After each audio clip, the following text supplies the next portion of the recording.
What if I told you every chapter and every sorority naturally organizes itself into 5 different kinds of women? Not based on personality, not based on popularity, not even based on leadership titles, but based on how women are naturally designed to use their energy and natural talents, influence, how they lead others, participate, communicate, and even make decisions. Now, I'm going to hold your hand as best I can through this screen because I know this video not only may change the way you show up and see others in your organization, but also in your professional and personal life.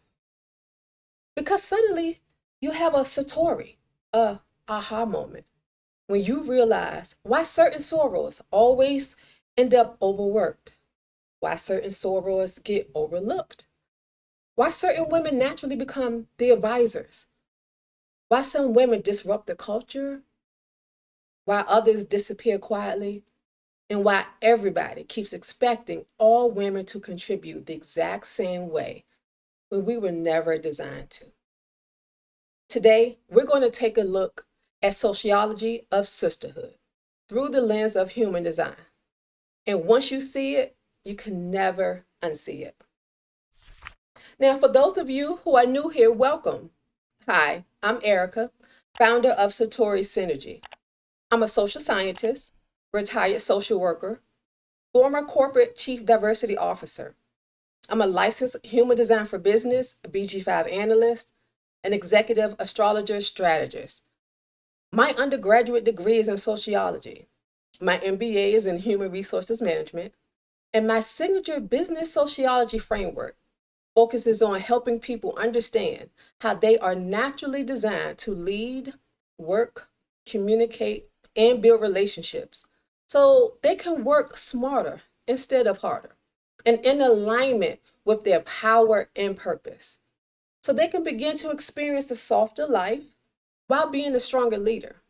Because I believe you can do both. Now, this conversation is especially interesting to me because I've personally served in 3 graduate chapters across 3 regions in leadership roles that include vice president, parliamentarian, public relations officer, leadership development chair, and on a number of committees and initiatives. So when I look at a chapter or any team or organization, I'm not just seeing personalities. I'm watching organizational sociology in real time in motion. I notice things like labor distribution, emotional regulation, the leadership dynamics, the communication patterns, the power structures and struggles, the burnout cycles, and group behavior. And as a projector, an advisor type in human design, I naturally observe systems in people. So trust me when I say, once you understand these 5 energy types, sorority dynamics start to make way more sense. Now, here's where this gets fascinating for me. Most people who aren't familiar with it, they hear human design percentages and they kind of tune out. But I'm going to put this into real numbers for you. Let's take a chapter of 100 sorors. Statistically, you'll have a roughly 37 generators, about 33 manifesting generators, about 20 projectors, about 9 manifestors, and maybe 1 reflector, if you're lucky. So now suddenly you can see the sociology. The chapter is primarily built from sacral energy types, the builders and the sustainers, the generators, which explains why most organizations unconsciously normalize constant work, constant service, overcommitment, productivity culture, and burnout. Because numerically, that's the dominant energy that is present. Now, there is a very good reason why almost 70% of all organizations and the population in general are made up of what I lovingly call the Energizer bunnies. But not everyone in the room is built that way. And that's where the tension starts. Generators make up about 37% of the chapter. These are the women who keep everything running. They're often dependable, consistent, committed, engaged, and hands-on. These are your sorors who say, what needs to get done? I can help. Send me the details. I'll handle the registration. They are the operational heartbeat of the chapter. In committee work, community service, mentoring, fundraising, event support, administrative work. Generators sustain organizations through consistent energy. But here's what happens when a generator becomes what I call not self. Not self means they're not their best aligned, authentic self. They start operating from obligation instead of satisfaction. And now they're saying things like, I guess I'll do it. Nobody else will. I'm tired, but I'll come. That frustration building, and eventually the dependable soror disappears completely because everyone consumed her energy without checking on her. That happens in chapters all the time. Manifestor generators are about 33% of every chapter. These are the sorors you look at and think, how is she doing all of that? Career, a business, graduate school. She's on a regional committee, conference planning. Her social media is lit. Family, Pilates class, usually all at once. These women move fast. But listen for them. You'll hear them in a chapter meeting or a committee meeting saying things like, I've already started on it. Or, hey, I have another idea. Can we streamline this? Or they'll say, wait, why are we still doing it this way? Manifesting generators bring momentum and acceleration into every room they step into. But when they're unaligned or out of sync with their inherent purpose, they overcommit to everything. Now they're overwhelmed and scattered and frustrated because they said yes to like 6 different initiatives in 1 week. Their lesson is usually just because you can do everything does not mean that you should. Now, projectors make up about 20% of the chapter. And these are the women who see everything, not just the task, the people. They notice the tension, the burnout, the politics, the emotional undercurrents, leadership inefficiencies, who's overextending, and who's actually at their capacity. These women are often here to work best as mentors or parliamentarians, advisors, maybe the chaplains, or even the wise older sorors. You know, the soror that everyone calls after their meeting to process what just happened? Her. Projectors often say things like, I think we're missing the real issue, sorors. Or, how is this affecting the members? Or, wait a minute, let's slow down. I'm noticing a pattern. Now, here's the problem. Projectors often try to perform like the manifestors or the generators in organizations because society has socialized us all to believe that everyone should just do it or take the initiative. So now they're overworked, over-volunteering, emotionally overextended, trying to prove their value through their labor. And eventually, bitterness or resentment sets in because they're exhausted. They're not lazy, they're just tired. And they're not designed for constant output without recognition and reciprocity and rest. Projectors are guys. They don't have endless energy, and they aren't designed to be the Energizer Bunny sorors. Manifestors are about 9% of the chapter. These are the initiators. They may disrupt things. These women are the sorors who are innovative and who also challenge the stagnation or the status quo. These women may say things like, we need to address this directly, or I've already started the initiative, or even this approach is outdated. Manifestors naturally create momentum They are often founders or charter members, reformers, bold presidents, visionary committee leaders, or even program leaders. But groups can often resist them because groups naturally work to stabilize things. So every tribe likes to stick to what they know. Evolution is scary, and tribes fear the unknown and naturally want to protect their legacy and their well-being. Meanwhile, manifestors are built to disrupt things and initiate new realities.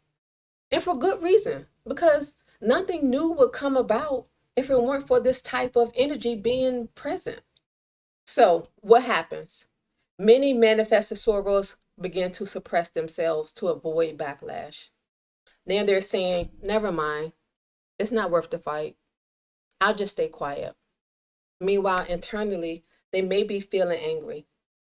Angry because emotion has risen up inside of them. And that happens when something meaningful is blocked or threatened. And suddenly, they may leave the chapter, resign, or create something new somewhere else. Because suppressed initiation they were trying to share eventually erupts somewhere. It has to. Reflectors are only about 1% of the population. So in a chapter of about 100, there literally may only be one, maybe. Reflectors mirror the health of the environment. These women feel everything. They read the room. They notice energy shifts, emotional tension, exhaustion, who's disconnected, who's authentic or not, before everyone else catches on. Reflectors often say things like, something feels off, or the energy has changed in here. I need time to process this. And when the environment is healthy, they flourish beautifully. When the environment is toxic, they absorb everything and reflect that back too. And many reflective women wrongly believe that something is wrong with them, when really it's something wrong with the environment.